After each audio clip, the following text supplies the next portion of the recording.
Good morning, everybody, and welcome to Christ Central Daily Devotionals. I'm Fiona, and today we're going to be reading Psalm 11. In the Lord I take refuge. How then can you say to me, flee like a bird to your mountain? For look, the wicked bend their bows, they set their arrows against the strings to shoot from the shadows at the upright in heart. When the foundations are being destroyed, what can the righteous do? The Lord is in his holy temple. The Lord is on his heavenly throne. He observes the sons of men. His eyes examine them. The Lord examines the righteous, but the wicked and those who love violence, his soul hates. On the wicked, he will rain fiery coals and burning sulphur. A scorching wind will be their lot. For the Lord is righteous. He loves justice. Upright men will see his face. This psalm begins with the line, "In the Lord I take refuge." David describes the Lord as a place of safety and security, maybe like a nice warm home. David wholeheartedly puts his trust in God in this psalm. He lived life as a fugitive, and he was in constant danger. His friends saw this, and like every good friend, they wanted the best for David. So they told him, flee like a bird to the mountains. A well-intentioned piece of advice, but actually, perhaps it came from a place of fear, not of trust. David replies with outrage to this suggestion. "How can you say this to me?" he says. He'd rather stay in danger than not trust God to keep him safe. David's friends, however, continue to be really concerned. They say, "The wicked bend their bows. They make ready the arrows on the string." Basically, "Listen, mate, there's a loaded gun to your head. Make a run for it." David's friends really do mean well. They go on to warn him of a secret attack. They say they may shoot secretly. We may need to ask ourselves here whether there might be an element of exaggeration or manipulation here. If David really won't listen, perhaps make the threat a little more, well, embellished, really.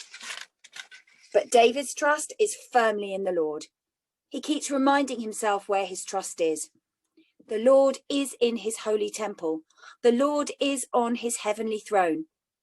The Lord hasn't gone anywhere, so maybe David figures he shouldn't either. David knows that God sees the whole situation. He observes and he examines.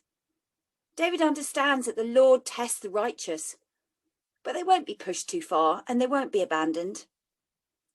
God deplores wickedness, and there's a fire and brimstone message at the end of the psalm. Fiery coals and burning sulphur will rain upon the wicked, a powerful metaphor to express how much God despises wickedness. But David also knows how much God loves righteousness, that his love extends everywhere, and that nothing can ever separate him from this love. He abandons his fear and doesn't respond to his friends' fear-filled advice.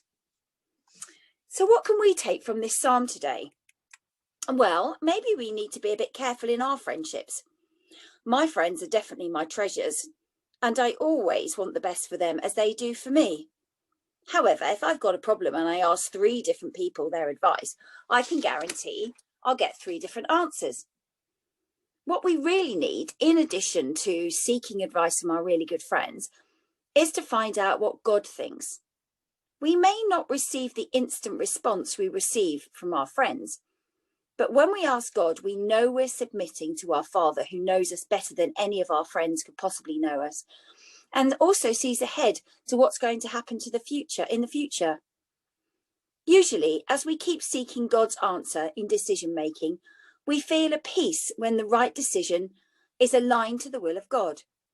Personally, if I'm ever unsure whether I've heard from God correctly, I ask the Lord to close the doors if I've got it wrong. As you start to see doors opening and closing on, for example, job offers or house moves or where to spend your money, you soon receive the reassurance that your decision making is aligned with God's.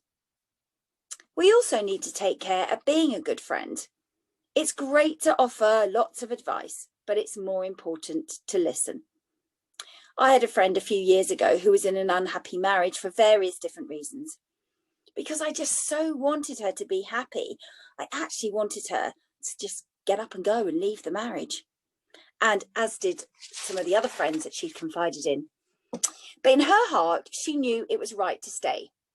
She went against all her friends and, like David, sought to trust in God and not to flee to the mountains. All we could do as her friends was to listen, support, and water with prayer, which is my new favourite saying. Take care not to be like David's friends and manipulate the outcomes to suit your own point of view. It may appear harmless to exaggerate or embellish your words to suit your own opinions, but it can be dangerous, and it can in the long run cause your friend greater grief if they struggle to weigh up the options. Not everyone is as strong as David, so it's important that we direct our friends to seek God's will and be faithful in following up the conversations with prayer ourselves. I'm going to end by rereading the last 2 lines of Psalm 11, because it's the beginning of a new day and it's the beginning of the good new week. And it's good to remind ourselves that we need to strive for righteousness in everything we do. So the last 2 lines are, "For the Lord is righteous, he loves justice. Upright men will see his face." Have a lovely day and have a lovely week.